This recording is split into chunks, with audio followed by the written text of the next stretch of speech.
اگر آپ چینل پر پہلی بار آئے ہیں تو ابھی سبسکرائب کر کے بیل آئیکن پریس کریں اور رہیں باخبر۔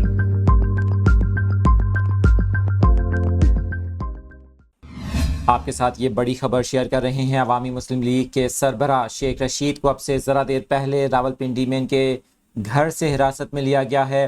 آپ کو بتائیں کہ ذرائع کے مطابق شیخ رشید کو نجی ہاؤسنگ سوسائٹی میں ان کے گھر سے گرفتار کیا گیا۔ شیخ رشید کے وکیل سردار عبدالرزاق نے گرفتاری کی تصدیق کی ہے اور وکیل کے مطابق شیخ رشید کے 2 بھتیجوں کو بھی گرفتار کیا گیا ہے۔ اس دوران ان کا کہنا تھا کہ شیخ رشید کو سادہ کپڑوں میں ملبوس افراد اپنے ساتھ لے گئے۔ انہوں نے مزید بتایا کہ شیخ رشید کے خلاف پنجاب میں کوئی مقدمہ درج نہیں۔ چیئرمین پی ٹی آئی کی گرفتاری پر 10 مئی کو پی ٹی آئی نے ریلی نکالی تھی اور اس احتجاجی ریلی کے خلاف تھانہ کوہسار میں مقدمہ درج کیا گیا تھا۔ مقدمے میں شیخ رشید کو بھی نامزد کیا گیا تھا۔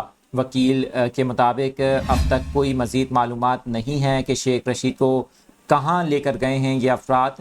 تاہم آپ کو یہ بھی بتائیں کہ ان کا کہنا تھا کہ ان تک رسائی کی کوشش کی جا رہی ہے۔ یہ بڑی خبر سامنے آئی ہے، اپنے ناظرین تک پہنچا رہے ہیں۔ عوامی مسلم لیگ کے سربراہ شیخ رشید احمد کو راولپنڈی سے گرفتار کر لیا گیا ہے۔